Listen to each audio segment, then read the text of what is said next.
Hello student, how are you all doing? I hope all of you are doing well. Now we are starting chapter number 11, Nature's Treasures. This is part 2 of this chapter. Let us start. 11.3 Energy from the Sun. On a sunny day, Bhumi and Surya are helping Aji dry chilies in the sun. धूप निकली हुई होती है उस दिन. भूमि और सूर्य जो है अपनी दादी की हेल्प करते हैं चिलीज को सुखाने के लिए. Aji says we use heat from the sun to dry it. Aji बोलती है इन चिल्ली को अगर हमें सुखाना है तो इन्हें हमें धूप में रखना पड़ता है. We can use dry chillies when fresh ones are not available. तो उनकी दादी उनको बताती हैं अगर हमारे पास फ्रेश चिलीज नहीं है जो कि ग्रीन कलर की होती हैं, अगर वो हमारे पास नहीं है तो हम ड्राइड चिलीज का भी यूज कर सकते हैं उनकी जगह.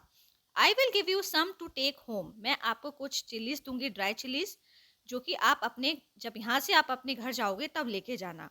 Do you know that the sun is the main source of energy on earth. क्या आप जानते हो कि जो सन जो है वो मुख्य स्रोत माना जाता है ऊर्जा का अर्थ के ऊपर. All plants and animals are dependent on it. जितने भी प्लांट्स हैं और जितने भी एनिमल्स हैं वो सन की जो एनर्जी है उसके ऊपर कंप्लीटली डिपेंडेंट है. We use heat and light from the sun for various purposes. हम बहुत सारे काम, जो हमारी बहुत सारी एक्टिविटी होती हैं डे टू डे लाइफ की, तो उसके लिए हम हीट और लाइट पे जो हमें सन से मिल रही है उस पे हम लोग डिपेंडेंट हैं. What are some of the activities for which we need heat and light. कौन कौन सी एक्टिविटी होती हैं जो हम हीट और लाइट की हेल्प से कर पाते हैं. Bhumi draws some pictures to show the uses of heat and light from the sun. Bhumi जो है वो कुछ पिक्चर्स ड्रॉ करती है जो ऐसी एक्टिविटी जो हम हीट और लाइट के वजह से, जो हमें सन से मिल रही है उसी की वजह से पॉसिबल है. Help her by adding more examples. तो आपको भी कुछ ऐसे ही एक्टिविटीज के नाम बताने हैं और उनकी पिक्चर्स को भी ड्रॉ करना है जो आपको स्पेस प्रोवाइडेड है. उसके जो स्पेस प्रोवाइडेड है, जिस तरीके से भूमि ने ड्रॉ किए हैं पिक्चर्स, उसके बाद उनको लेबल किया है, इसी तरीके से आपको ये 3 कॉलम गिवन है, उसमें भी आपको उनका डिस्क्रिप्शन भी लिखना है और पिक्चर्स को भी ड्रॉ करना है. तो फर्स्ट अगर हम देखेंगे तो क्या क्या एक्टिविटीज़ जो है हमें हेल्प करती हैं, जो सन जो है वो हमारी हेल्प करता है और जिससे हमें हीट और लाइट मिलती है. तो वो क्या क्या एक्टिविटीज़ हैं. अगर हमें स्नैक्स को सुखाना है, ड्राई स्नैक्स होते हैं उनको, अगर हमें चिप्स हो गया जैसे कि, और वैरायटी ऑफ नमकीन्स आती है मार्केट में जो हम होली के टाइम पे यूज़ करते हैं, उनको अगर हमें ड्राई करना है तब भी हमें धूप की आवश्यकता होती है. और अगर हमें पिकल बनाना है तो हम क्या करते हैं, जो मैंगो होते हैं उनको ड्राई करते हैं, फिर उसके बाद पिकल्स बनाते हैं उनको सुखा के, ताकि उनमें कोई मॉइस्चर ना रहे. और जैसे कि हमारे घर में पल्सेस होती हैं वो ख़राब ना हो जाए, इसको उसको हम धूप लगा लेते हैं जिससे कि उनमें कीड़े वगैरह ना लग जाए. तो इसके लिए भी हमें हीट की ज़रूरत होती है इन चीज़ों को ड्राई करने के लिए. One afternoon, Bhumi and Surya pass by the field near Aji's house, where they see a cow grazing the grass. एक दिन दोपहर में भूमि और सूर्य जो है वो जो उनकी दादी का जो घर है उसके पास से जब गुजर रहे होते हैं, वहाँ पे खेत होते हैं. where they see a cow grazing the grass. तो वहाँ पे वो देखते हैं कि जो गाय है वो घास खा रही है. जो वो घास खा रही है उसको कहते हैं ग्रेजिंग. काव क्या कर रही है, ग्रेजिंग कर रही है ग्रास को. They talk about the sun being the main source of energy. और वो बातें करते हैं कि सूरज जो है वो सबसे मुख्य सोर्स माना जाता है एनर्जी का अर्थ के ऊपर. Read the conversation carefully and answer. तो आपको ये कन्वर्सेशन जो दिया हुआ है उसको ध्यान से पढ़ना है और उसके अकॉर्डिंग आपको उनके आंसर्स भी बताने हैं. अब ये कन्वर्सेशन हम रीड करेंगे. भूमि क्या कह रही है, look at this cow. Bhumi बोलती है इस गाय को देखो, it is grazing the grass and getting energy from it. Bhumi बोलती है कि ये जो काउ जो है ये घास खा रही है, उसी से उसको एनर्जी मिल रही है. अब जो सूर्य है वो बोल रहा है, no I think this cow is getting energy from the sun. अब जो सूर्य है वो ये कहता है कि ये जो गाय है इसको जो एनर्जी जो है वो ग्रास से नहीं मिल रही है, उसको सूरज से मिल रही है, सन से मिल रही है. The cow is standing in the sun, but it does not mean that it is getting energy from the sun.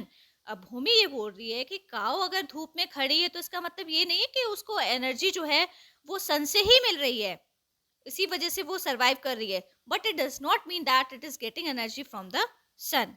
तो इसका मतलब ये नहीं है कि जो काऊ है वो धूप में खड़ी है तो वहीं से उसको पूरी एनर्जी मिल रही है, ये भूमि बोलती है। अब जो सूर्य है वो क्या कहता है, वो ये बोलता है the cow is eating grass. जो गाय है वो घास खा रही है। Grass leaves need sunlight to grow. तो जो ग्रास की जो लीव्स हैं वो कैसे ग्रो हो रही है, वो सनलाइट की रोशनी की वजह से ही तो ग्रो हो रही है। उसी की हेल्प से तो प्लांट जो घास है वो ग्रो कर रही है। So the main source of energy is the sun. तो जो मेन सोर्स है एनर्जी का वो क्या है, वो सन है। This is the way the cow gets energy from the sun. तो इस तरीके से जो काउ है उसको एनर्जी सन से मिल पा रही है। According to you who statement is correct and why. आपके अनुसार कौन सा स्टेटमेंट सही है और कौन सा गलत है। तो हमारे अकॉर्डिंग तो मेरे अकॉर्डिंग तो जो भूमि जो कह रही है वो स्टेटमेंट बिल्कुल सही है। ठीक है। Sunlight helps plants prepare food. The sun also provides all the living beings on the earth with heat and light. Sunlight जो है वो plants को हेल्प करती है फूड बनाने में, जो कि आपको पता है, आपने पढ़ा भी होगा प्राइमरी क्लासेस में कि जो प्लांट्स है वो अपना खाना कैसे प्रिपेयर करते हैं। प्लांट्स अपना खाना फोटोसिंथेसिस की प्रोसेस की वजह से कर पाते हैं, जिसमें उनको एयर भी चाहिए, वाटर भी चाहिए और सनलाइट भी चाहिए। तो इस उसकी हेल्प से क्या होता है, वो अपना खाना प्रिपेयर कर पाते हैं। The sun also provides all the living beings on earth with heat and light. और सूरज जो है जितने भी लिविंग बींग्स अर्थ के ऊपर रहते हैं सबको हीट देता है और सबको रोशनी प्रदान करता है। It is their main source of energy. और ये हमारा सब मुख्य सोर्स माना जाता है एनर्जी का। In many households in India, water is offered to the sun early in the morning as an expression of gratitude to the sun. आप देखेंगे जो इंडिया के अंदर बहुत सारे घरों में ऐसा एक ट्रेडिशन है, एक ट्रेडिशन है ये। ठीक है। जब नहा लेते हैं रोज तो वो लोग क्या करते हैं, सबसे पहले एक लोटा पानी भर के सूर्य देवता को अर्पित करते हैं, उनकी पूजा करते हैं। तो वो क्या करते हैं, ग्रेटिट्यूड दिखाते हैं सन को, सन के प्रति। ठीक है। और बहुत से लोग सूर्य नमस्कार करते हैं, योगा वगैरह करते हैं और सबसे पहले जब वो सूरज को देखते हैं तो उनको प्रणाम भी करते हैं। इस तरीके से वो एक्सप्रेशन ऑफ ग्रेटिट्यूड शो करते हैं अपना सन के प्रति। Have you seen solar panels on rooftops on top of street lights और ऑन ट्रैफिक सिग्नल्स। क्या आपने कभी सोलर पैनल्स को छत पे देखा है, जो आपके घरों की टेरेस होती हैं, जो छत होती है, उन पे आपने सोलर पैनल्स देखे हैं। On top of street light, और स्ट्रीट लाइट पे भी सोलर पैनल्स लगे हुए होते हैं। और ट्रैफिक सिग्नल्स पे भी आप देखेंगे वहाँ भी आपको सोलर पैनल्स देखने को मिल जाएंगे। और बड़ी बड़ी बिल्डिंग्स होती हैं जैसे मॉल वगैरह होते हैं, तो वहाँ भी आपको देखना सोलर पैनल्स जरूर देखने को मिलेंगे। The solar panels capture the sun's energy and produce electricity. लेकिन अब तो लोग सोलर पैनल का यूज जो है वो अपने घरों में भी कर रहे हैं, वो सोलर की प्लेट्स लगवा रहे हैं जिससे कि इलेक्ट्रिसिटी प्रोड्यूस हो सके। The solar panel capture the sun's energy and produce electricity. Solar panel का क्या काम होता है, सोलर पैनल क्या करता है, सन की एनर्जी को कैप्चर करता है, उससे फिर क्या करता है, इलेक्ट्रिसिटी प्रोड्यूस होती है। Energy from the sun can also be directly use for cooking in a solar cooker और for heating water in a solar water heater. जो एनर्जी हमें सन से मिल रही है वो डायरेक्टली यूज कर सकते हैं हम कुकिंग करने के लिए भी। जो कुकिंग हम, एक सोलर कुकर एक इंस्ट्रूमेंट होता है, मशीन होती है उस तरीके की, उसमें क्या होता है, सोलर कुकर में हम क्या कर सकते हैं, कुकिंग भी कर सकते हैं, कुकिंग भी पॉसिबल है। और हम पानी को भी गर्म कर सकते हैं। पानी को गर्म करने के लिए हम क्या यूज करेंगे, for heating water we use solar water heater. Solar water का हीटर का यूज करके हम पानी को भी गर्म कर सकते हैं।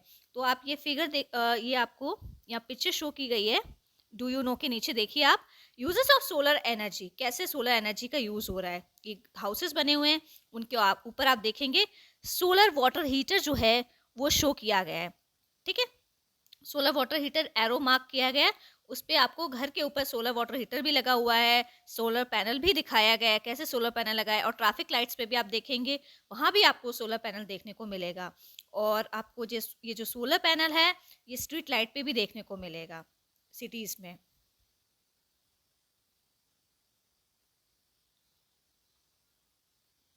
What will happen if the sun is not visible for a few days? क्या होगा अगर आपको सूरज बहुत दिनों से अगर सूरज नहीं दिखाई देगा तो क्या होगा।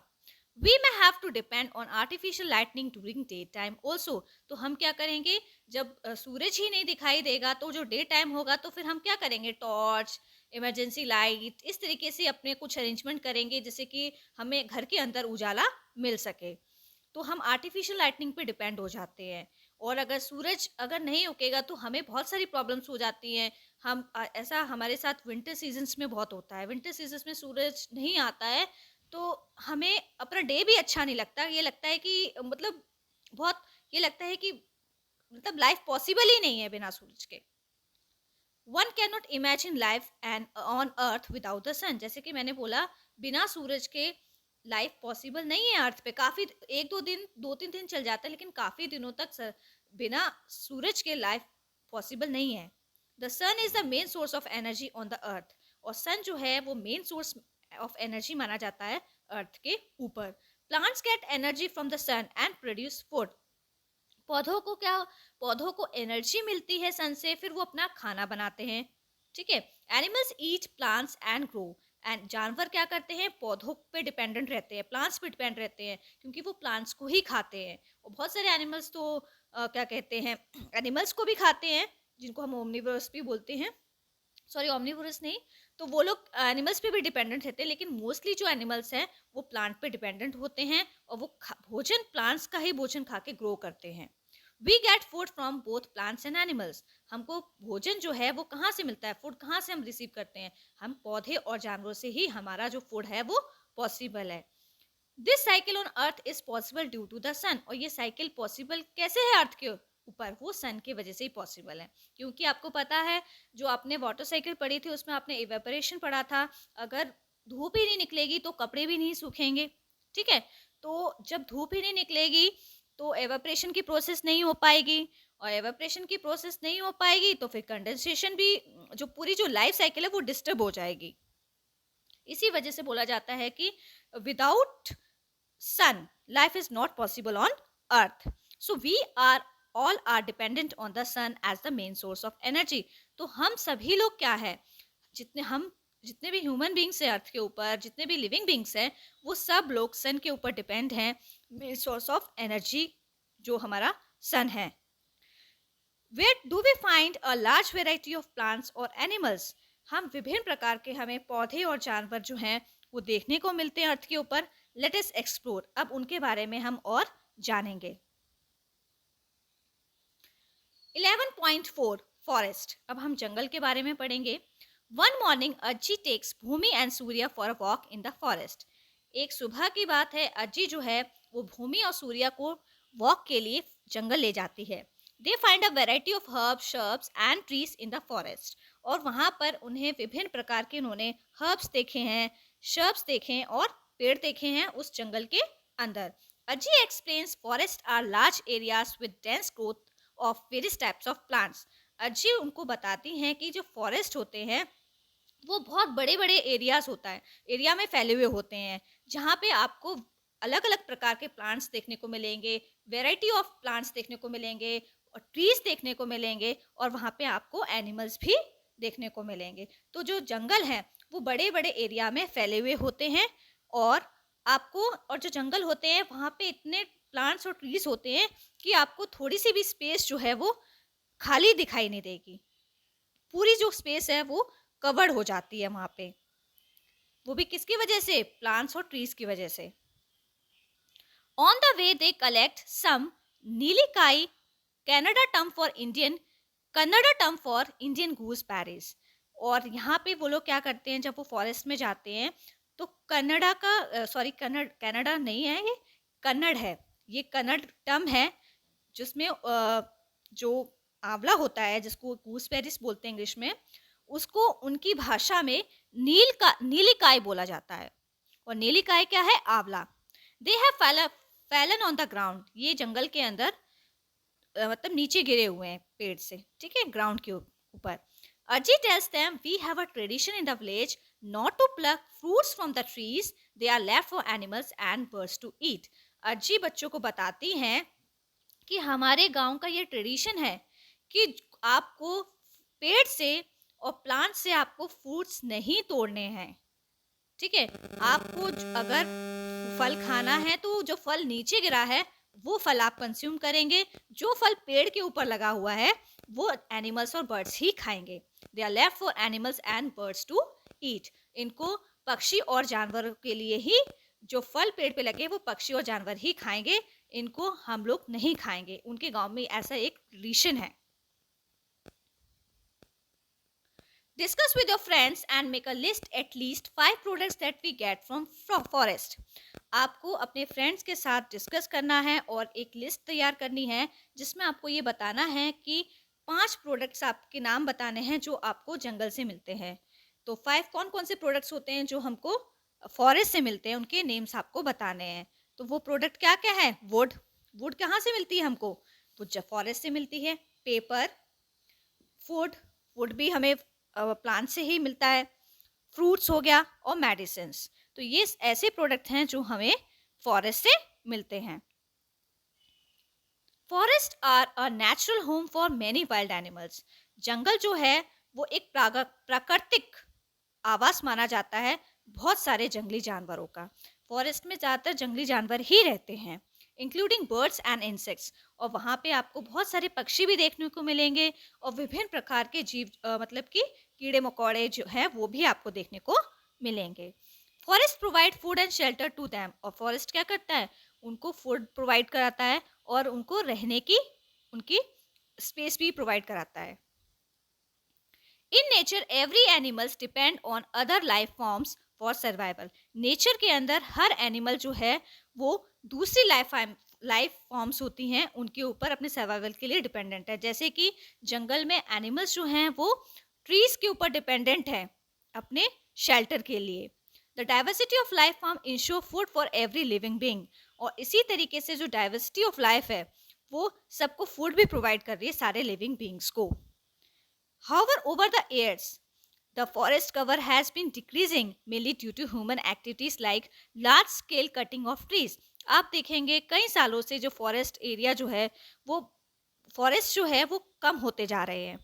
वो भी किस वजह से? ह्यूमन की एक्टिविटीज की वजह से। क्योंकि ह्यूमन क्या कर रहा है, बहुत मतलब लार्ज स्केल में, लार्ज नंबर ऑफ स्केल्स में वो पेड़ों को काट रहा है। It takes many years to grow a new forest or restore lost forest. और कई साल लग जाते हैं नए पेड़ को ग्रो करने में और जो फॉरेस्ट खोए हैं उनको दोबारा से बनाने में।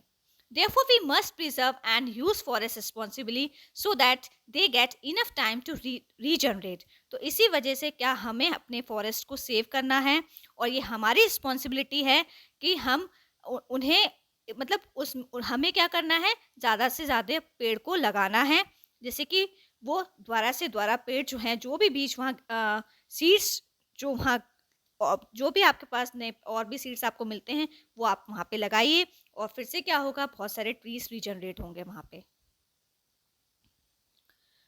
One Mahotsav is a week long event celebrated across the country during the month of July. Van Mahotsav जो है ये 1 वीक का एक इवेंट जो है वो सेलिब्रेट किया जाता है पूरी कंट्री के अंदर, वो भी जुलाई के महीने में।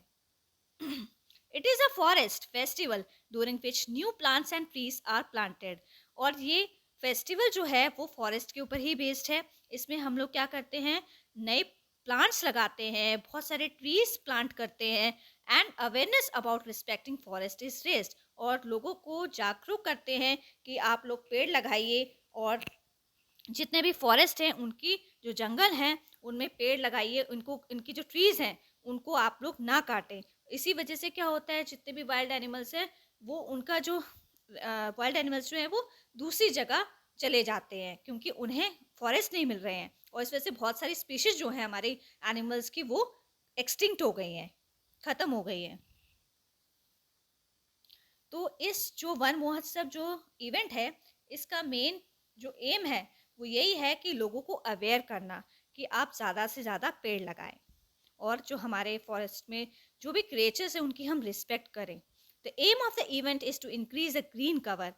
और आपका इस जो एम है इस इवेंट का वो ये है, ज़्यादा से ज़्यादा आपको पेड़ लगाने हैं, planting more and more trees. You too can plan a Van Mahotsav in your community. तो आप भी इसी तरीके का वन महोत्सव जो फेस्टिवल है अपनी कम्युनिटी में भी सेलिब्रेट कर सकते हैं। कोई आपका घर के आसपास कोई पार्क है तो आप उसमें बहुत सारे ट्रीज को प्लांट कर सकते हैं, वैरायटी ऑफ प्लांट्स लगा सकते हैं और इस तरीके से आप भी अपनी कम्युनिटी के अंदर वन महोत्सव इवेंट ऑर्गेनाइज कर सकते हैं। What are the consequences of cutting a large forest area? क्या रिजल्ट होगा अगर हम ज़्यादा से ज़्यादा फॉरेस्ट एरिया को काट देंगे? तो आपको ये बताना है क्या मतलब परिणाम निकलेगा अगर हम ज़्यादा से ज़्यादा फॉरेस्ट एरिया को काट देंगे तो क्या होगा? तो डिफॉरेस्टेशन हो जाएगा, ठीक है। और डिफॉरेस्टेशन हो जाएगा, क्लाइमेट में चेंज होने लग जाएगा, हमारा जो मौसम है उसमें बहुत सा बड़ा चेंज आ जाएगा, ग्लोबल वार्मिंग हो जाएगी, ठीक है। और सॉइल इरोजन हो जाएगा, जो मिट्टी है उसकी फर्टिलिटी ख़त्म हो जाएगी। तो बहुत सारे रीजंस हैं जिनका प्रभाव पड़ता है जब हम फॉरेस्ट एरिया को कट करते हैं। तो मेक अ प्रेजेंटेशन और डू अ रोल प्ले और राइट अ स्टोरी और a poem that has shown what could happen if we continue to cut down trees in a forest. तो आप इस तरीके से कोई प्रेजेंटेशन भी बना सकते हैं और कोई रोल प्ले भी कर सकते हैं, कोई स्टोरी या पोएम, जो भी आपको सही लगता है, जो भी आप कर सकते हैं वो आप जो ट्रीज के बेस पे जो लोग फॉरेस्ट में ट्रीज काट रहे हैं उनके लिए आप कोई पोएम या कोई स्टोरी या कोई प्रेजेंटेशन या कोई पिक्चर्स आप कुछ भी ड्रॉ करके या उसको लिखे आप दिखाएंगे, या आप उस पर स्लोगन्स भी लिख सकते हैं। तो ये आपको ये एक्टिविटी अपने आप करनी है। From ancient times, India had a tradition of respecting, protecting and preserving forest. पुराने समय में एक ट्रेडिशन होता था कि लोग जो थे वो बहुत ज़्यादा रिस्पेक्ट करते थे अपने फॉरेस्ट की, रिस्पेक्ट भी करते थे उनको, उसको संरक्षण भी करते थे उसका, और उसको प्रोटेक्ट भी करते थे। You have already learned about sacred groves in the chapter Diversity in the Living World. आपने sacred groves के बारे में पढ़ा था चैप्टर 2 के अंदर।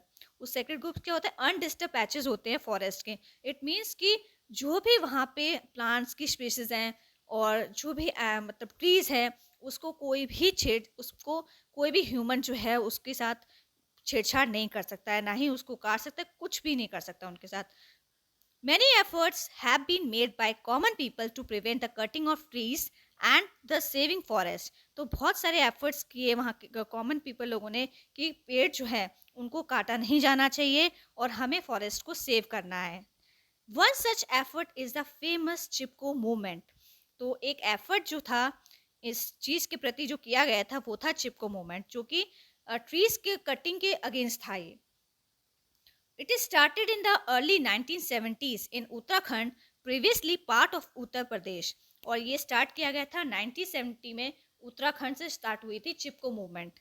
और ये जो चिपको मूवमेंट जो है ये उत्तराखंड से स्टार्ट हुई थी, और तब जो था उत्तराखंड जो था वो उत्तर प्रदेश का ही पार्ट था।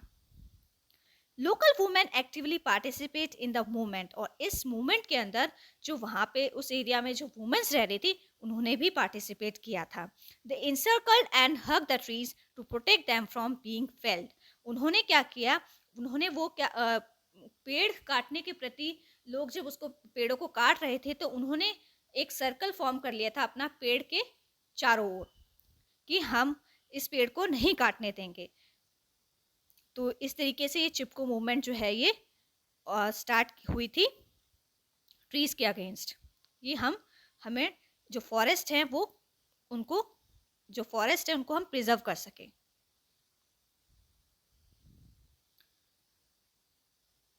During their walk in the forest, Bhumi and Surya noticed that there are a lot of leaves on the ground and the soil feels damp.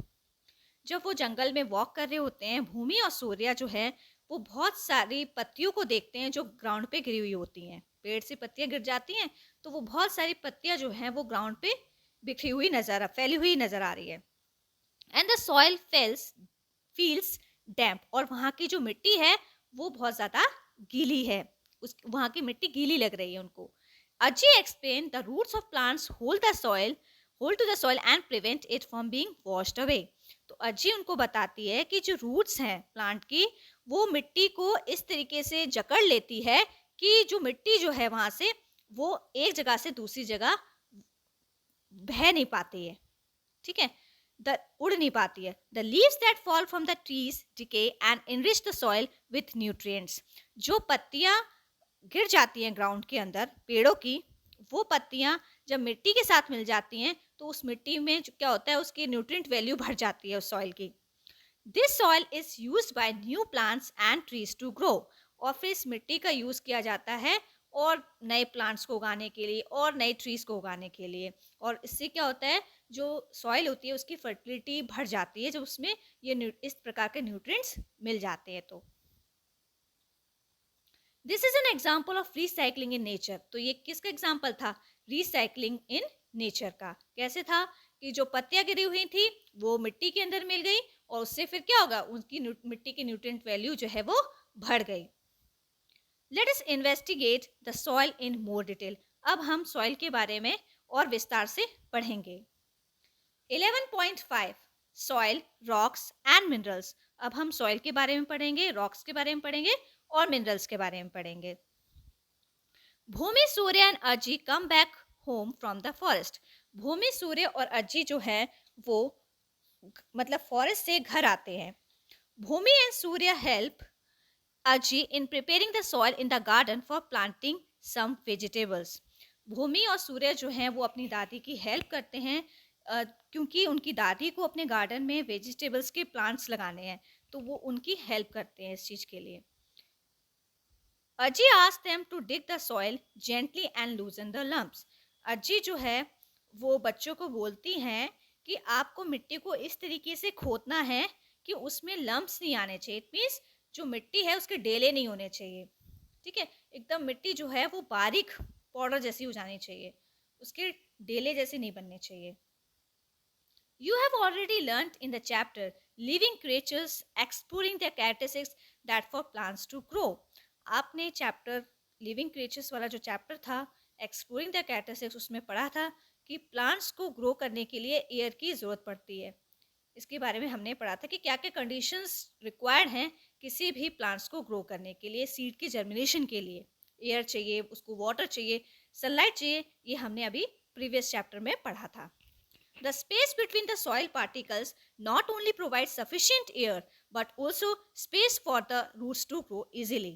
तो इसमें ये बोला है जो हमारी जो मिट्टी है उसमें मिट्टी जो है वो थोड़ी ऐसी लूज होनी चाहिए जिससे कि सफिशिएंट एयर जो है वो उसको प्लांट को मिल सके उसमें से, और थोड़ी सी स्पेस भी होनी चाहिए मिट्टी के अंदर जिससे कि उसकी रूट्स जो है वो आराम से फैल जाए उस स्पेस के अंदर और इजीली जो है वो प्लांट उसमें से ग्रो हो जाए, और रूट को भी स्पेस मिलना चाहिए उसको फैलने के लिए।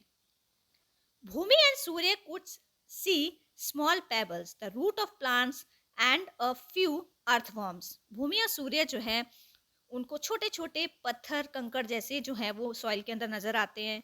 Roots of the roots of a plant and few earthworms too in the soil, और कुछ उनको उस सॉइल के अंदर प्लांट्स की रूट देखने को मिलती है और छोटे छोटे कुछ केचुए भी उन्हें देखने को मिलते हैं उस सॉइल के अंदर।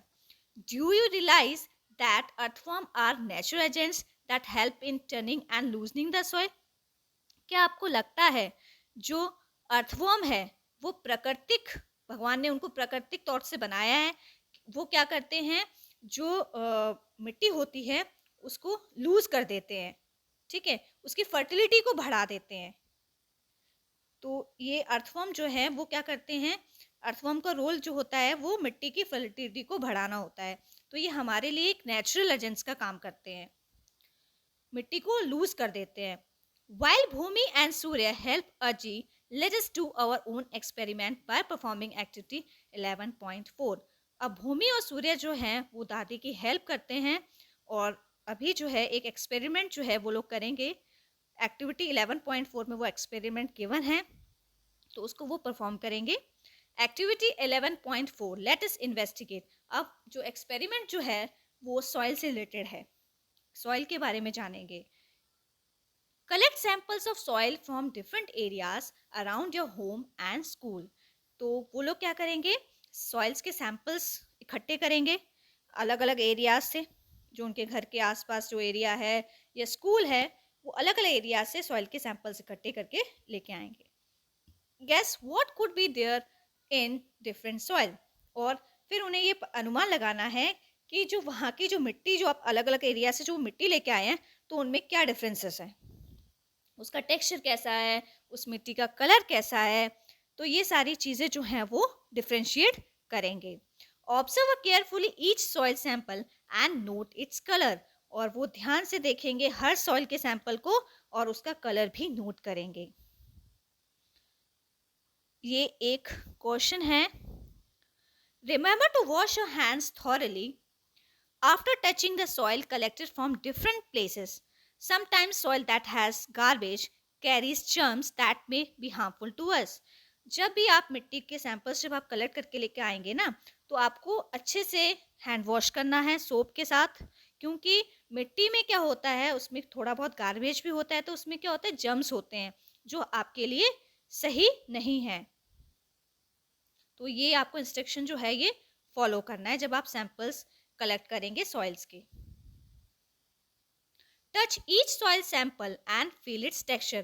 फिर आपको क्या करना है, हर सॉइल को टच करके देखना है, उसके सैंपल को टच करके देखना है और देखना है कि उसका टेक्सचर कैसा है, कि जो मिट्टी है वो बारीक है या मतलब रफ है या स्मूथ है, उसका टेक्सचर कैसा है, ये आपको जज करना है। Observe the soil samples with your naked eye.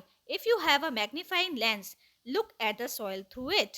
और आपको सॉइल सैंपल को देखना भी है, अपनी आंखों से देखना है, आपको लेंस वगैरह का यूज़ नहीं करना है। पहले पहले आपको अपनी आंखों से ऐसे ही देखना है। If you have a magnifying lens, अगर आपके पास मैग्नीफाइंग लेंस है तो उसकी हेल्प से भी आप सॉइल के जो सैंपल हैं उनको देख सकते हो। टेबल 11.2, टेबल 11.2 में सॉइल के कुछ सैंपल्स आपको दिए हैं, ठीक है, और ये टेबल आपको कंप्लीट करनी है। फर्स्ट कॉलम में दिया है location from which soil sample was collected. आपको ये बताना है कि कहाँ से आपने सॉइल का सैंपल जो है वो इकट्ठा किया है, कहाँ से आप लेके आए हैं जो आपने सॉइल कलेक्ट की है। What I guess about the soil, फिर आपको अनुमान लगाना है कि ये कौन सी मिट्टी है। फिर थर्ड कॉलम में बताया है observation of soil with naked eye including it colours and texture. तो थर्ड कॉलम में आपको सॉइल को ऑब्जर्व करना है, उसको देखना है विदाउट मैग्नीफाइंग ग्लास, आपको सॉइल को चेक करना है, देखना है। और फिर आपको इसमें ये भी चीज़ देखनी है कि इसका कलर कैसा है और इसका टेक्सचर कैसा है, रफ है या स्मूथ है या बहुत सारे इसमें स्टोन्स के पार्टिकल्स हैं, ठीक है, पेबल्स हैं, लाइक दिस। फोर्थ कॉलम में observation of soil with magnifying lens, और यहाँ पे आपको लास्ट में सॉइल को ऑब्जर्व करना है लेंस की हेल्प से। तो ये सारा ये जो टेबल है ये आप अपने आप एक्टिविटी करेंगे खुद, फिर आप इसका जो इस टेबल को कंप्लीट करेंगे। Is there any difference between your guess and what you can actually observe when you look closely. क्या आपको कुछ डिफरेंस नज़र आता है, जो भी आपने सॉइल के सैंपल इकट्ठे किए थे उसका आपको अनुमान भी लगाना है और आपको अच्छे से उसको देखना भी है। Do you see any differences in the soil sample taken from different places. क्या आपको कोई डिफरेंस नज़र आता है, अगर जो सैंपल्स आपने, कुछ सैंपल आपने हॉस्पिटल से ले लिए या कुछ सैंपल आपने रिवर के किनारे से ले लिए सॉइल के, या कुछ सैंपल जो आपके घर के पास जो गार्डन है उस मिट्टी के ले लिए, तो आपको उन जो अलग अलग जगह से जो आप लेके आए हैं सॉइल के सैंपल्स, तो आपको उनको क्या करना है, ऑब्जर्व करना है, उनमें डिफरेंसेस चेक करने हैं। Do you see differences in what you are able to observe with your naked eye and what you can observe with magnifying lens?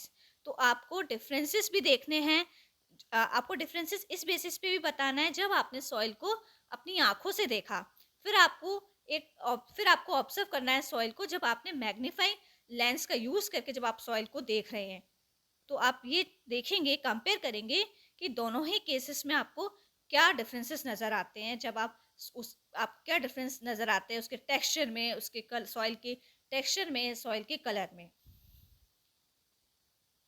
There are many things in the soil such as sand, insects and worms. आप देखेंगे एक soil के अंदर बहुत सारी चीज़ें होती हैं, रेत होती है, बहुत छोटे मोटे कीड़े मकोड़े होते हैं, वॉर्म्स होते हैं, जैसे कि हमने अर्थवॉर्म पढ़ा था, कीड़े, लाइक इंसेक्ट्स, ठीक है, There may be many small organisms that we cannot see with our naked eyes.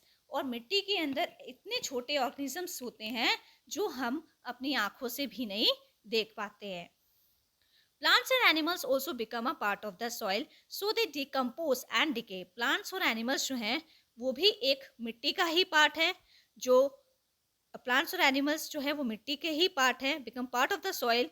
वो भी मिट्टी के ही पार्ट बन जाते हैं जब वो डिकम्पोज हो जाते हैं और फिर सड़ जाते हैं, गल जाते हैं. तो उसके बाद वो सब क्या होता है, जो प्लांट्स और एनिमल्स की जो बॉडी है, जो भी पार्ट है, वो सब किसमें मिल जाता है, सॉइल के अंदर मिल जाता है. The soil samples collected from different places may be of different colours. Soil के जो सैंपल्स हैं वो आपको अलग अलग जगह से कलेक्ट करने हैं, तो आपको उनके कलर्स भी अलग अलग समझ में नज़र आएंगे. Because they may contain different materials. क्योंकि जब आप अलग अलग प्लेसेस से सॉइल के सैंपल्स को कलेक्ट करेंगे तो आपको उनमें अलग अलग मटेरियल्स देखने को मिलेंगे. Have you ever wondered how soil is formed? क्या कभी आपने ये क्यूरियोसिटी आई है आपके आपके ब्रेन में कि सॉइल कैसे बनती है? Soil is form by the disintegration, breaking apart of rocks by action of the sun. और सॉइल कैसे फॉर्म होती है? जब कोई रॉक टूट जाता है सन की लाइट की वजह से, या फिर वाटर की हेल्प से, या किसी जीव जंतु की वजह से लंबे समय तक. तो there are different types of soil. तो इस तरीके से क्या होता है, सॉइल बन जाती है. जब कोई रॉक टूट जाता है इन सारे रीजंस की वजह से तो सॉइल फॉर्म हो जाती है. There are different types of soils. कई प्रकार की मिट्टियां हैं हमारे कंट्री के अंदर भी देखने को मिलेगी. अलग अलग स्टेट्स में आपको अलग अलग तरीके की मिट्टी देखने को मिलेगी. तो उसके बेसिस पे ही हम क्या करते हैं, फसल उगाते हैं. Some are good for growing certain types of plants while some are good for making bricks for building. आप देखेंगे जो अलग अलग प्रकार की जो मिट्टी होती है, कुछ मिट्टी होती हैं जिसका यूज़ सिर्फ हम प्लांट्स को ग्रो करने के लिए करते हैं. कुछ मिट्टियाँ ऐसी होती हैं जिनका हम यूज़ करते हैं बिल्डिंग बनाने के लिए, बिल्डिंग की ब्रिक्स को बनाने के लिए. Forest have a variety of soil. और आप देखेंगे फॉरेस्ट में विभिन्न प्रकार की आपको सॉइल देखने को मिलेगी. Soil is a precious treasure that supports biodiversity. Soil क्या है, एक अमूल्य और कीमती खजाना है जो हमारी बायोडाइवर्सिटी को सपोर्ट करती है, उसको हेल्प करती है. जो हमारी प्लांट्स और एनिमल स्पीशीज जो एक पर्टिकुलर एरिया में जो पाई जाती हैं उनको हेल्प करती है. You may have seen rocks in your surroundings. आपने अपने घर के आसपास रॉक्स देखे होंगे. रॉक क्या होता है, पत्थर बड़े बड़े. Rocks are used in the construction of houses, building, temples, roads, dams and table top. Rock का यूज जो है वो किसके लिए किया जाता है, रॉक का यूज किया जाता है घर को बनाने के लिए. जब घर को बनाने के लिए यूज किया जाता है, बिल्डिंग्स को बनाने के लिए यूज किया जाता है, मंदिर को बनाने के लिए यूज किया जाता है, और रोड्स को बनाने के लिए भी रॉक्स का यूज किया जाता है. डैम्स हो गया, ठीक है, और टेबल टॉप्स छत बनाने के लिए, ठीक है. Some rocks like slate are used for roofing. कुछ रॉक्स का यूज जो है हम स्लेट के लिए, स्लेट में भी यूज करते हैं, और रूफ जो बनाते हैं, टेरेस बनाते हैं किसी बिल्डिंग की, उसके काम भी आते हैं. And laterite can be used as a building material like bricks. और जो लेटराइट रॉक्स होते हैं उनका यूज़ किया जाता है बिल्डिंग के मटेरियल में. उनसे हम ईंटें तैयार करते हैं लेटराइट रॉक की हेल्प से. Some of the important rocks are granite, sandstone and marble. बहुत सारे इम्पोर्टेंट रॉक्स जो हैं आपने देखे होंगे, जैसे कि ग्रेनाइट, ठीक है. ग्रेनाइट जो होता है ये एक प्रकार का रॉक होता है, और इसका हम घरों में भी, अपने घर में सीढ़ी वगैरह बनाने के लिए, किचन वगैरह में भी हम लोग इस तरीके के रॉक्स को यूज़ करते हैं. सैंडस्टोन, मार्बल का भी यूज़ करते हैं हम फ्लोर वगैरह पे लगाने के लिए. तो ये सब क्या है, रॉक की ही फॉर्म है, ये टाइप्स ऑफ रॉक्स हैं. Human beings have been using rocks to make tools such as hand axes. Figure 11.8a. Human beings जो है उन्होंने क्या किया है, रॉक्स का यूज़ करके बहुत सारे टूल्स भी बनाए हैं, जैसे कि हैंड एक्स मतलब पत्थर की कुल्हाड़ी, and arrow heads. Arrow heads होते हैं, एरो मार्क करते हैं उनको पत्थर की शेप में काट कर एरोज बनाए हैं। सिंस थाउजेंड्स ऑफ ईयर्स, 1000 साल पहले ये जो है अर्ली जो अर्ली ह्यूमन बींग्स थे, तो उन्होंने इस तरीके की चीज़ें जो हैं वो पत्थर के ही टूल्स का यूज़ करते थे। जो पहले के जो लोग होते थे, जिसको हम आदि मानव बोलते हैं, वो लोग पत्थरों के टूल्स का ही यूज़ करते थे। उस टाइम पे मेटल्स के टूल्स नहीं थे, तो वो इन्हीं से ही औजार बनाते थे। जो हंटर्स और गैदरर्स होते थे, वो लोग इन्हीं का ही टूल्स का यूज़ करते थे पहले। फिगर 11.6 अभी हम देखेंगे। रॉक्स यूज फॉर रूफिंग के लिए किस प्रकार का रॉक यूज किया गया है, देखो आप इस फिगर में शो किया है। नेक्स्ट फिगर हम देखेंगे। फिगर 11.7 लेटराइट रॉक्स का यूज किया गया है ब्रिक्स को बनाने के लिए। फिगर 11.8 ए में हैंड एक्सेस बनाई है। हैंड एक्सेस जो है ये पत्थर से ही रॉक्स की कटिंग करके हैंड एक्सेस बनाई है। फिगर 11.8 बी में आप देखेंगे एरो हेड्स बनाए हैं, वो भी किसकी हेल्प से, स्टोन की हेल्प से बनाए हैं। माइनिंग ऑफ मार्बल, तो ये पिक्चर आपको शो कर रहे हैं नीचे, इसमें क्या है, माइनिंग ऑफ मार्बल। मार्बल का पत्थर कैसे बनाया जाता है, तो वो बनाया जा रहा है यहाँ पे। मार्बल से कैसे शेप में पत्थर को बनाना है। What are rocks made of? आप देखेंगे जो रॉक होता है, जो बड़े बड़े पत्थर होते हैं, वो किस मटेरियल के बने हुए होते हैं, उनमें क्या उनका क्या कंपोजिशन होता है। They are made up of minerals, वो किसके बने हुए होते हैं, मिनरल्स के बने हुए होते हैं। मिनरल्स क्या होते हैं, खनिज पदार्थ। Important metals such as aluminium, gold, copper and iron are extracted from minerals. आप देखेंगे बहुत सारे मेटल्स होते हैं, जैसे कि एल्युमिनियम हो गया, गोल्ड हो गया, कॉपर हो गया और आयरन हो गया। ये इन सब को, ये सब जो हैं ये क्या है, ये मिनरल्स ही तो हैं। ये एक्सट्रैक्ट किए जाते हैं फ्रॉम मिनरल्स, ठीक है। तो ये सब जो है वो रॉक से ही मिलते हैं हमें। Minerals are use in the manufacturing of airplanes, cars, jewellery, cosmetics and electrical and electronic equipment. आप देखेंगे मिनरल का यूज कहाँ कहाँ होता है। एरोप्लेन को बनाने में यूज किया जाता है, एयरप्लेन्स को बनाने के लिए यूज किया जाता है मिनरल्स का यूज, कार बनाने के लिए, ज्वेलरी बनाने के लिए, कॉस्मेटिक्स में भी मिनरल्स का यूज किया जाता है, और इलेक्ट्रिकल अप्लायंसेस अगर आपको बनाने हैं या इलेक्ट्रॉनिक के कुछ भी आपको इक्विपमेंट बनाना है, तो उसमें भी हम मिनरल्स का यूज करते हैं। मिनरल्स क्या होते हैं, खनिज पदार्थ। For example, the basic mobile phones that we use contain about a dozen minerals like gold, silver, copper, cobalt.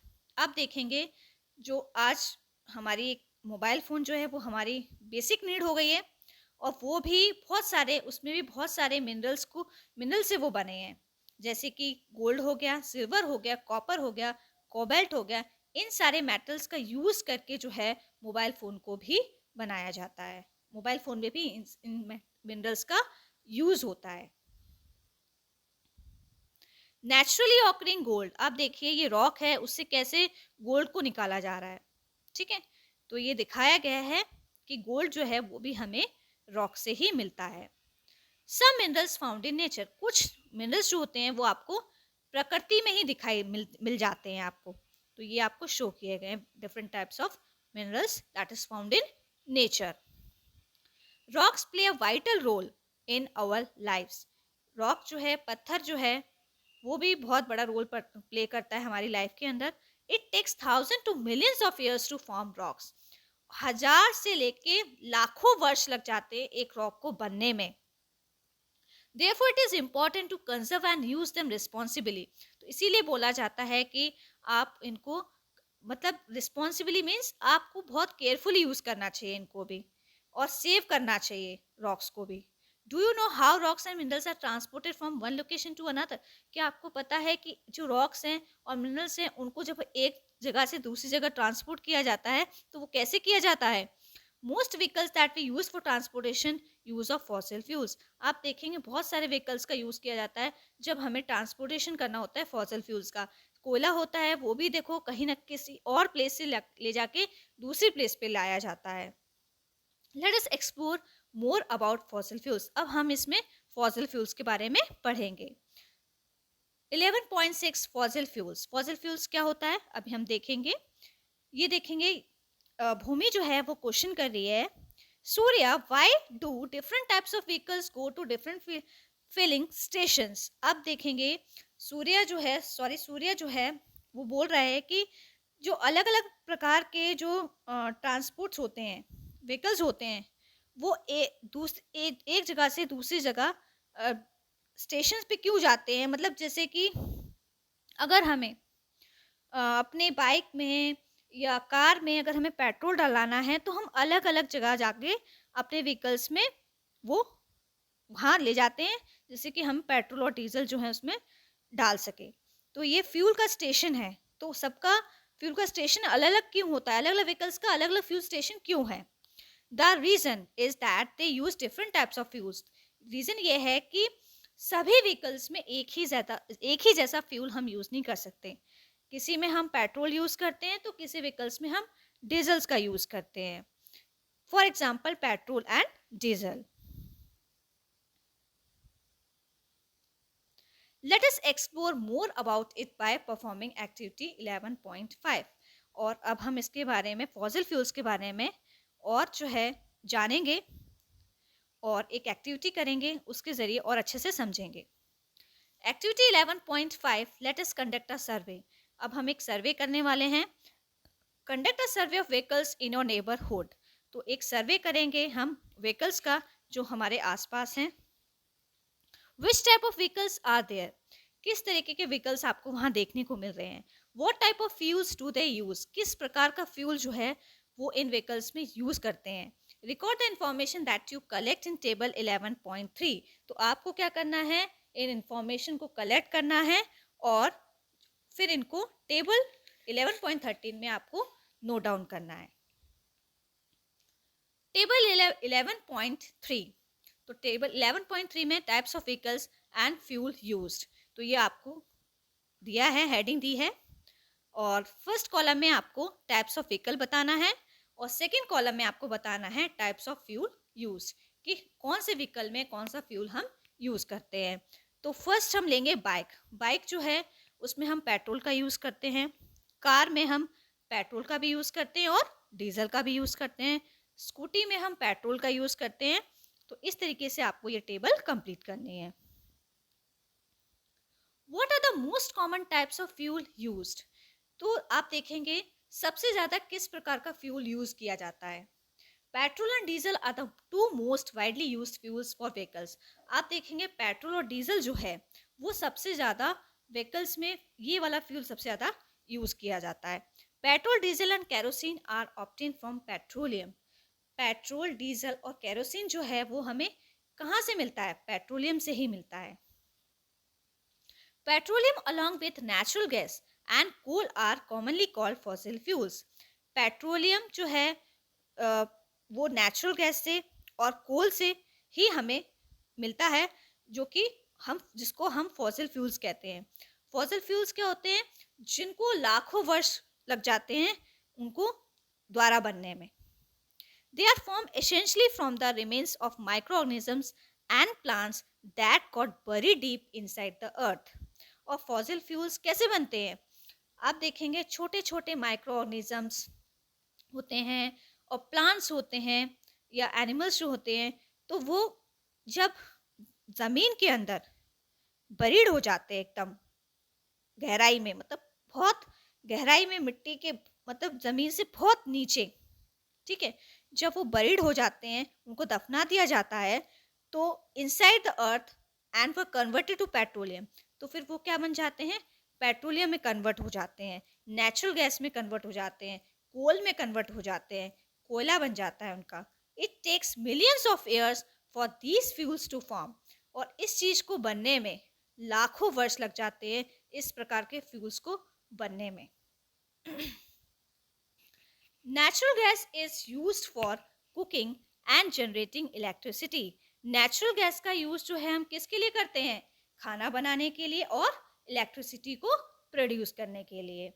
Nowadays it is also used in the form of compressed natural gas। और इन दिनों जो है हम compressed natural gas का use करते हैं as a fuel for vehicles. It is cleaner fuel, और ये जो फ्यूल है ये बिल्कुल शुद्ध प्योर फ्यूल है देन पेट्रोल और डीजल से अगर हम कंपेयर करें तो। इसका यूज़ हम कुकिंग में भी कर रहे हैं और व्हीकल्स में भी कर रहे हैं। Coal is mainly use for the production of electricity. कोयले का यूज़ हम किसके लिए करते हैं? बिजली को प्रोड्यूस करने के लिए। It is found in several parts of India, और ये हमारे देश के अंदर बहुत सारे पार्ट्स हैं इंडिया के, वहाँ पाया जाता है। Find out the major coal producing states and mark them in a map of India. आपको क्या करना है?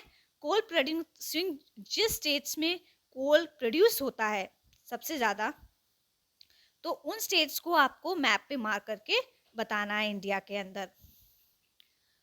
डू यू नो, अभी हम डू यू नो देखते हैं।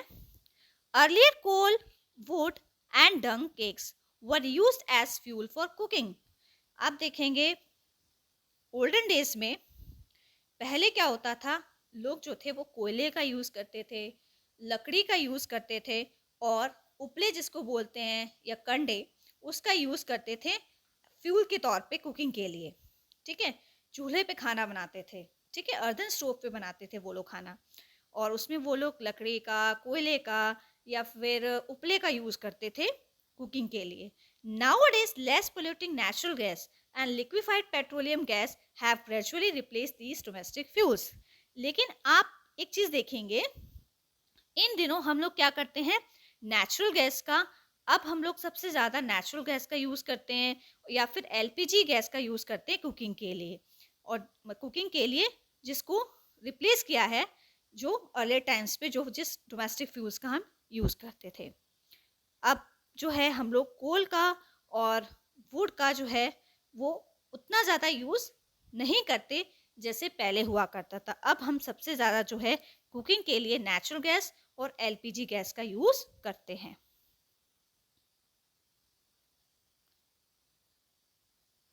Fossil fuels are found in limited quantities. आप देखेंगे फॉसिल फ्यूल्स जो हैं ये आपको सीमित मात्राओं में दिखाई देंगे। Hence, we will soon run out of fossil fuels if we continue to use them in the manner that we currently do. हम लोग जो है फॉसिल फ्यूल्स जो है हमको इस तरीके से यूज़ करने चाहिए कि वो ज़्यादा एक्सेस यूज़ नहीं करना चाहिए। अगर हम ज़्यादा एक्सेस यूज़ करेंगे फॉसिल फ्यूल्स का तो वो ख़त्म हो जाएंगे। तो इसीलिए हमें फॉसिल फ्यूल्स का इस हिसाब से यूज़ करना चाहिए कि वो जो प्रेजेंट जनरेशन है उसके लिए भी बचे रहें, उसके लिए भी सेव हो सकें। To avoid such a situation we need to explore alternate source of energy. तो अगर हमें ऐसे सिचुएशन, अगर हम ज़्यादा से ज़्यादा फॉसिल फ्यूल यूज़ कर लेंगे तो जो आने वाली जनरेशन है उसके लिए क्या बचेगा। तो इसीलिए हमें अल्टरनेट सोर्सेज भी हमको देखने चाहिए। अल्टरनेट सोर्सेज जो हैं एनर्जी के, उनको भी, उनके बारे में भी हमें जानना है। When fossil fuels are burned, smoke and carbon dioxide gas are produced. जब हम fossil fuels को burn करते हैं तो क्या होता है, उसमें से स्मोक और कार्बन डाइऑक्साइड जो गैस है वो प्रोड्यूस होती है। उससे क्या होता है, हमारा एनवायरनमेंट, हमारा एटमॉस्फेयर पोल्यूट होता है, और उससे जो हमारी एयर है वो भी पोल्यूट होती है। Over dependence on fossil fuels for transportation and as domestic fuels has resulted in large scale air pollution. इसी वजह से क्या हो रहा है, ज़्यादा से ज़्यादा हम लोग क्या हैं, फॉसिल फ्यूल्स पे ज़्यादा डिपेंड हो चुके हैं ट्रांसपोर्टेशन के लिए, और डोमेस्टिक फ्यूल्स के लिए भी हम क्या, किस पे डिपेंडेंट हैं, फॉसिल फ्यूल्स के ऊपर ही तो डिपेंडेंट है। तो उस वजह से क्या हो रहा है, ज़्यादा से ज़्यादा क्या हो रहा है, एयर पोल्यूट हो रही है, वायु प्रदूषण बढ़ रहा है। Let us do our bit to conserve the fossil fuels by. तो हमें अपने, हम लोग अगर हमें फॉसिल फ्यूल्स को सेव करना है तो हम क्या कर सकते हैं, वॉकिंग और cycling to nearby place. अगर हमें अपने घर से थोड़ी सी दूर जाना है तो हम लोग पैदल भी चल के जा सकते हैं, ज़रूरी नहीं है कि हम बाइक का यूज़ करें। ठीक है, और साइकिल का भी यूज़ कर सकते हैं। तो इस तरीके से जो है हम अपने फॉसिल फ्यूल को कंजर्व कर सकते हैं। यूजिंग पब्लिक ट्रांसपोर्ट, और हम लोग अगर हमें एक जगह से दूसरी जगह जाना भी है तो हम लोग ज़्यादा से ज़्यादा प्रेफर करें कि हम लोग पब्लिक ट्रांसपोर्ट का यूज़ करें। मतलब इंडिविजुअल जो हमारे जो ट्रांसपोर्ट इंडिविजुअल जो हमारे पास अपना पर्सनल जो हमारे पास कार है, पर्सनल जो हमारा व्हीकल्स है, उसका यूज़ जो है वो हम कम से कम करें, ठीक है? तभी हम जो है फॉसिल फ्यूल्स को कंजर्व कर सकेंगे फ्यूचर की जनरेशन के लिए। सजेस्ट सम मोर वेज, तो आप और भी वेज जो हैं वो बता सकते हैं एज जो आपको समझ में आते हैं अपने अनुसार, और भी तरीके बता सकते हैं कि कैसे हम फॉसिल फ्यूल्स को कंजर्व कर सकते हैं। 11.7 natural resources, renewable and non renewable. अब हम नेचुरल रिसोर्सेज के बारे में पढ़ेंगे जो हमें प्रकृति ने दिए हैं। वो क्या है? रिन्यूएबल और नॉन रिन्यूएबल। रिन्यूएबल रिसोर्सेज वो रिसोर्सेज होते हैं जो बार बार रिन्यू हो जाते हैं, ठीक है? और नॉन रिन्यूएबल वो होते हैं कि अगर हमने उसको एक बार यूज़ कर लिया तो उसको लाखों वर्ष लग जाते हैं रिसाइकिल होने में। Nature's treasures fill our needs, जो प्रकृति के जो खजाने हैं वो हमारी आवश्यकताओं को पूरा करते हैं। They are essential resources to sustain all life forms on the earth, और ये रिसोर्सेज जो हैं बहुत ज़रूरी हैं, जितनी भी लाइफ पॉसिबल है अर्थ के ऊपर सबको इन रिसोर्सेज की आवश्यकता है। For example we get heat and light from the sun. For example उन्होंने दिया है कि जो हीट और लाइट जो है जो हमें सन से मिल रही है वो क्या है? वो रिन्यूएबल रिसोर्सेज है, और ये रिसोर्सेज सभी को चाहिए, चाहे वो ह्यूमन बीइंग हो, चाहे लिविंग बीइंग्स, कोई भी लिविंग बीइंग हो, सबको ये रिसोर्सेज जो है जो प्रकृति ने रिसोर्सेज दिए हैं सबको इनकी नीड है। We get heat and light from the sun, water from rivers and food from plants and animals. तो हमें हीट और लाइट कहाँ से मिल रही है? सूरज से मिल रही है। पानी कहाँ से आ रहा है? रिवर से आ रहा है। फूड कहाँ से मिल रहा है हमें? प्लांट्स और एनिमल्स से। तो सारे ही रिसोर्सेज, सभी जो लाइफ फॉर्म्स हैं वो डिपेंडेंट हैं एक दूसरे के ऊपर। These resources which we get from nature are called natural resources. जो रिसोर्सेज हमें प्रकृति दे रही है उसी को हम क्या कहते हैं? नेचुरल रिसोर्सेज बोलते हैं। We also use natural resources to make many useful things for our convenience. तो हमें नेचुरल रिसोर्सेज का यूज जो है वो इस तरीके से करना है, अपनी सुविधा अनुसार यूज करना है, उसका आपको एक्सेस में यूज नहीं करना है, जितनी आपको जरूरत है उस अनुसार हमें यूज करना चाहिए। For example electric bulbs, furniture, solar panels, bicycle etcetera make our lifes comfortable. आप देखेंगे इलेक्ट्रिक बल्ब्स हो गया, फर्नीचर हो गया, सोलर पैनल्स हो गए, बाइसिकल हो गई, इन्होंने हमारी ज़िंदगी को, हमारी लाइफ को कंफर्टेबल बना दिया है, बहुत इजी बना दिया हमारी लाइफ को। All such resources created by human beings, और ये सारे रिसोर्सेज किसने बनाए हैं? ह्यूमन बींग्स ने बनाए हैं। इन्हीं को हम क्या कहते हैं? ह्यूमन मेड रिसोर्सेज बोलते हैं। जो रिसोर्सेज ह्यूमंस ने बनाए उनको हम ह्यूमन मेड रिसोर्सेज बोलते हैं। जो रिसोर्सेज हमें नेचर से मिलते हैं उनको हम नेचुरल रिसोर्सेज बोलते हैं। You have learned about various natural resources such as air, water, energy from the sun, forest, soil, rocks, minerals and fossil fuels. आपने बहुत सारे नेचुरल रिसोर्सेज के बारे में पढ़ा होगा, जैसे कि एयर जो कि हमने फर्स्ट पार्ट में पढ़ा था, वाटर के बारे में पढ़ा था हमने, एनर्जी फ्रॉम द सन जो है इस वाले पार्ट में हम पढ़ रहे हैं, forest, soil, rocks, minerals, fossil fuels, ये सारे जो टॉपिक्स हैं ये हमने इस चैप्टर्स में पढ़े हैं। Some of these natural resources get replenished through natural process over a period of time. आप देखेंगे ऐसे ही बहुत सारे नेचुरल रिसोर्सेज जो हैं वो रिप्लेनिश्ड हो जाते हैं, दोबारा से रिसाइकिल हो जाते हैं। अब प्राकृतिक तौर पे अपने आप थोड़े समय के बाद बार बार रिन्यू हो जाते हैं। If you remember, Ajit told Bhumi and Surya that they could collect only those nelikai that had fallen on the ground. आपको याद होगा अज्जी ने भूमि और सूर्या को ये बोला था कि आपको नीलिकाय जो है जो ग्राउंड के ऊपर गिरी हैं वही नीलिकाय जो है, इट मीन्स आंवला, जो कि कन्नड़ टर्म है, उसकी लैंग्वेज का ये शब्द है आंवला को वो लोग नीलकाय बोलते हैं।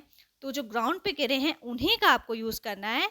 This make sure that there would be enough fruits for other animals and birds. तो उन्होंने ये बोला था कि जो ग्राउंड पे गिरे हैं उन्हीं आंवला का आपको यूज़ करना है, और जो पेड़ पे लगे हुए हैं वो किसके लिए है? वो बर्ड्स और एनिमल्स के लिए है। The seeds from the dropping of animals and birds would enable new trees to grow. और जब ये एनिमल्स और बर्ड्स जब ये खा लेते हैं इन फ्रूट्स को, तो उनके सीड्स इधर उधर फेंक देते हैं, फिर क्या होता है, उनसे न्यू ट्रीज ग्रो होते हैं. Though it would take some years, तो उनको कुछ साल लगते हैं दोबारा से ट्री ग्रो होने में. Before we get fruits from these new trees, जब हम सीड्स फेंक देते हैं उससे नया पौधा उगता है और नया ट्री ग्रो करता है, तो उसको भी टाइम लगता है उस पर भी फल आने के लिए. ऐसा नहीं है कि आपने सीड फेंक दिया और 1-2 साल में ट्री जो है बन के तैयार हो गया और आपको तुरंत जो उससे क्या होगा, फ्रूट्स मिलने शुरू हो जाएंगे. तो इस प्रोसेस को भी टाइम लगता है रिन्यू होने में. दस रिसोर्सेज विच गेट रिन्यू क्या होता है, कोई भी चीज़ जो है बार बार रिप्रोड्यूस हो जाती, खत्म हो जाएगी तो वो फिर से रिसाइकिल हो जाती है. रिप्लेनिश्ड और restored with in a reasonable period of time. अगर एक बार वो रिसोर्सेज खत्म हो जाता है तो वो बार बार रिन्यू होता रहता है, दोबारा उसको रिसाइकिल हो सकता है, वो चीज़ दोबारा भी आ सकती है. तो ये लेकिन इसका एक रीजनेबल पीरियड ऑफ टाइम के बाद ही ये चीज़ रिसाइकिल हो पाती है, रिन्यू हो पाती है. तो इन्हीं रिसोर्सेज को हम क्या कहते हैं, रिन्यूएबल रिसोर्सेज बोलते हैं. जैसे कि air, water and forest are some of the example of renewable natural resources. जैसे कि हवा, पानी, जंगल, ये सब क्या है, एग्जाम्पल हैं रिन्यूएबल नेचुरल रिसोर्सेज के. एक बार खत्म हो जाएंगे तो फिर से दोबारा से प्रोड्यूस हो जाते हैं ये. नेचर रिन्यूज दैम, प्रकृति जो है इन्हें बार बार इनको प्रोड्यूस करती है, बनाती है. We should use our natural resources judiciously. हमको जो नेचुरल रिसोर्सेज हैं, जो प्रकृति ने हमें संसाधन दिए हैं, उनको हमें जुडिशियसली यूज़ करना चाहिए. मतलब उनको एक्सेस में यूज़ नहीं करना चाहिए. मतलब आपको जितनी ज़रूरत है अपनी ज़रूरत अनुसार आपको यूज़ करना चाहिए, उनका वेस्टेज नहीं करना चाहिए. नेसेसरी अननेसेसरी यूज़ नहीं करना है आपको इन सब चीज़ों को. On the other hand fossil fuels take millions of years to form. दूसरी तरफ आप देखेंगे जो फॉसिल फ्यूल्स होते हैं उनको लाखों साल लग जाते हैं बनने में. They are found in limited quantities and once used. आप देखेंगे ये जो हैं वो लिमिटेड क्वांटिटीज में अवेलेबल है, मीन्स इनकी जो क्वांटिटी है वो सीमित है, और अगर आपने इनको यूज़ कर लिया, once use they get exhausted. अगर आपने इनको एक बार जब आप यूज़ कर लेते हैं तो ये ख़त्म हो जाते हैं. दे आर नॉट प्रोड्यूस्ड और replenished with in a reasonable period of time. और ये अगर आप इनको दोबारा से अगर आपको प्रोड्यूस करना है या रिप्लेनिश करना है तो आपको एक रीजनेबल पीरियड ऑफ टाइम जो होता है तभी हो पाते हैं. मतलब ये नहीं है कि आप जैसे कि रिन्यूएबल रिसोर्सेज होते हैं वो जल्दी जल्दी रिसाइकिल हो जाते हैं, रिप्रोड्यूस हो जाते हैं, रिप्लेनिश्ड हो जाते हैं. ऐसे जो हमारे फॉसिल फ्यूल्स होते हैं वो नहीं हो पाते, उन्हें काफ़ी साल लग जाते हैं, लाखों साल लग जाते हैं बनने में. Examples of non-renewable natural resources are minerals, soil, rocks, coal, petroleum and natural gas. Examples जो हैं non-renewable natural resources के वो क्या क्या हैं? Minerals हैं, soil है, rock है, coal है, petroleum है and natural gas है. ये सारे क्या है? नॉन-रिन्यूएबल नेचुरल रिसोर्सेज है. इनको लाखों वर्ष लग जाते हैं रिप्रोड्यूस करने में, रिप्लेनिश करने में, प्रोड्यूस करने में. 11.8 रिसोर्सेज वी यूज्ड. कौन से रिसोर्सेज जो हम यूज़ करते हैं तो उसके बारे में हम पढ़ेंगे, कैसे हमें रिसोर्सेज को यूज़ करना है. It is a time for Bhoomi and Surya to go back home after wonderful holiday at their Aziz home. अब ये समय ऐसा समय आ गया है कि जो भूमि और सूर्य जो हैं वो वापस अपने घर जा रहे हैं, अपनी दादी के घर से अपने घर जा रहे हैं, अपने पेरेंट्स के घर. और उन्होंने छुट्टियों में काफ़ी इंजॉय किया. ठीक है. Their Amma mother comes to pick them up. और उनकी जो मदर हैं वो उनको लेने आती हैं उनकी दादी के घर पे. Bhumi and Surya show her the comes. Bhumi और सूर्य जो हैं वो दिखाते हैं, अपनी मदर को बताते हैं कि वेजिटेबल प्लांट्स, ये वो वेजिटेबल प्लांट्स हैं जो हमने उगाए हैं अपने गार्डन के अंदर, और ये वो ड्राई चिलीज हैं जो हमें दादी ने घर ले जाने के लिए दी हैं. ये सब बातें वो अपनी मदर के साथ शेयर करते हैं. उनकी मदर उनको लेने आती है तो उनको ये बताते हैं. They notice changes in the color of the skyline and the smell of the air once they reach the city.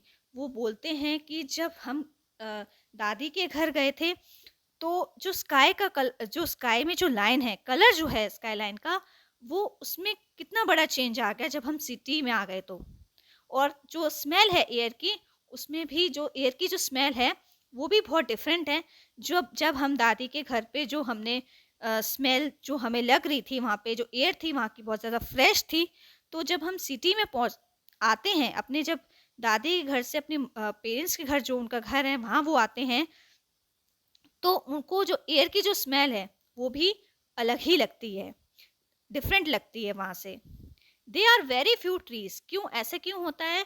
क्योंकि जो शहर है वहाँ पे क्या है, वहाँ पेड़ नहीं है, और गांव में क्या था, बहुत सारे पेड़ थे, ग्रीनरी थी, और उस वजह से क्या था, वहाँ की जो हवा थी वो प्योर थी।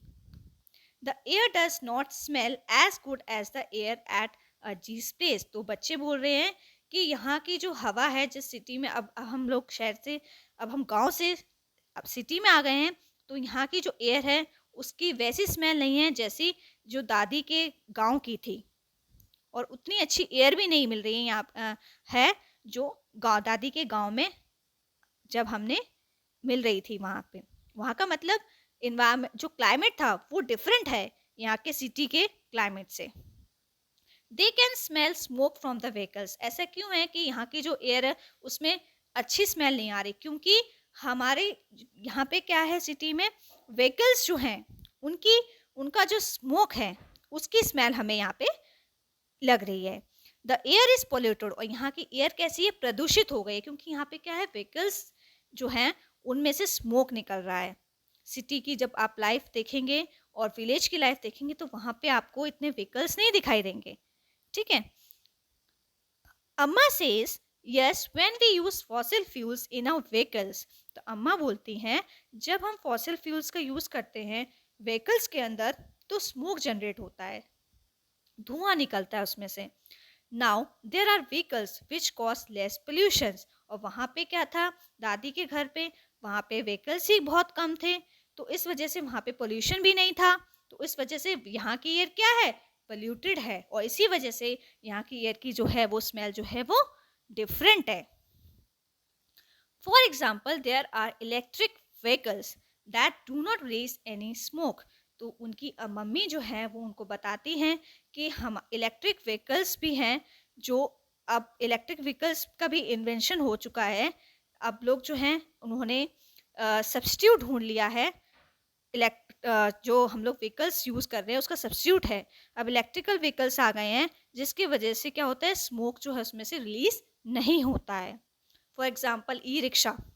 सो people are making an effort to create alternatives. अब लोग जो हैं वो प्रयास कर रहे हैं, ऐसे ऑल्टरनेटिव्स खोज रहे हैं जिससे कि पोल्यूशन जो है वो कम हो, क्योंकि हमारी जो सिटी की जो लाइफ है वो बहुत ज़्यादा डिफरेंट है विलेज की लाइफ से, और यहाँ की एयर जो है वो पोल्यूटेड है।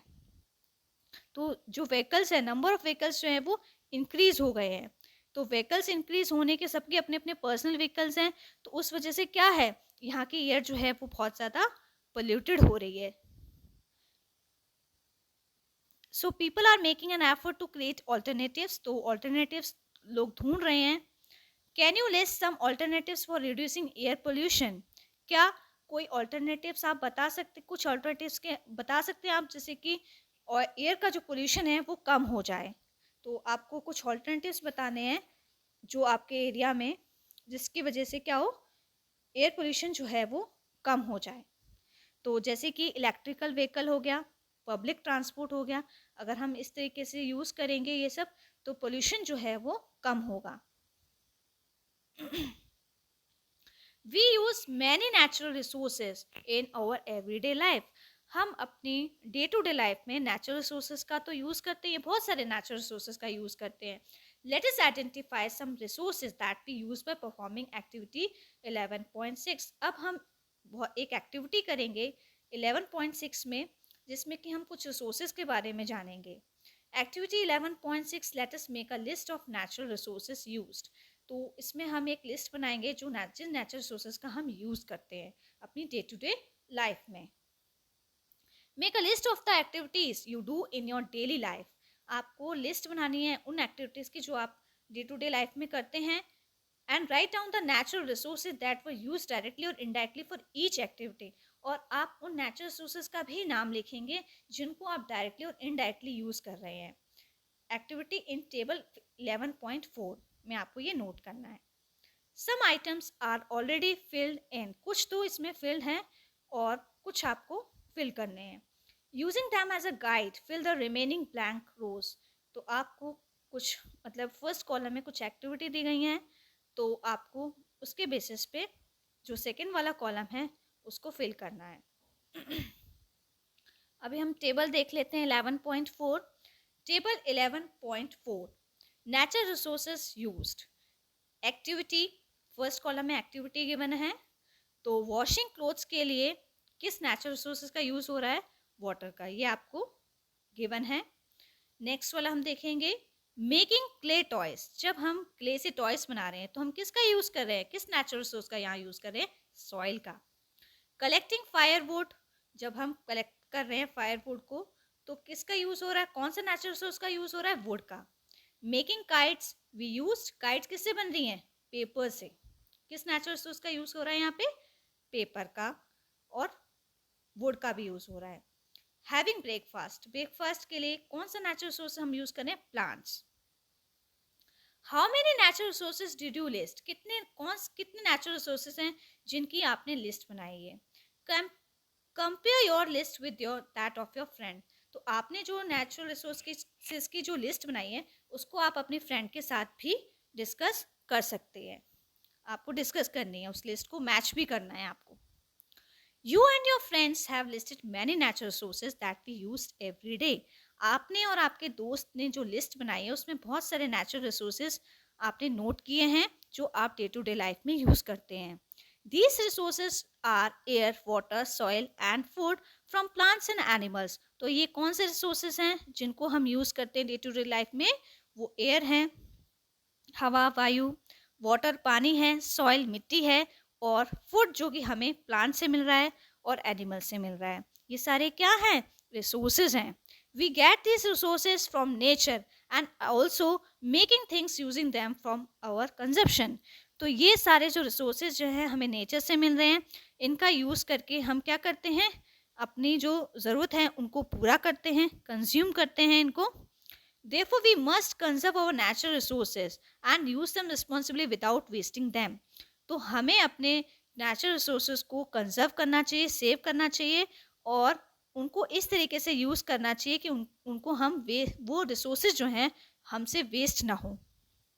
ठीक है, बहुत रिस्पॉन्सिबल होकर यूज़ करना चाहिए ताकि हम नेचुरल रिसोर्सेज को वेस्ट ना करें। जुडिशियसली यूज़ करें इनका, नेचुरल रिसोर्सेज का जितनी हमें ज़रूरत है उतना ही हम यूज़ करें। This way we can continue to fulfil our present needs while also saving for the future without harming the environment. तो इसी तरीके से जो है आप अपनी ज़रूरतों को भी पूरा कर पाएंगे और जो फ्यूचर की जो जनरेशन है उनके लिए भी रिसोर्सेज को सेव कर पाएंगे विदाउट हार्मिंग द एनवायरमेंट को बिना नुकसान पहुंचाए। Earth provides enough to satisfy every man's need but not for every man's greed. Earth जो है, प्रकृति जो है वो हमारी ज़रूरतों को, हमारी बहुत सी ज़रूरतों को क्या करती है?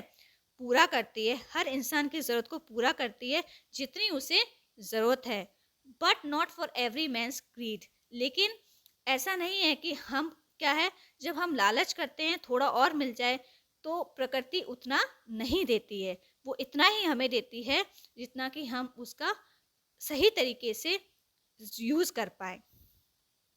तो ये लाइंस जो हैं ये M.K. गांधी ने दी हैं, उन्होंने लिखी हैं। Now this chapter is complete. Please like and subscribe my channel.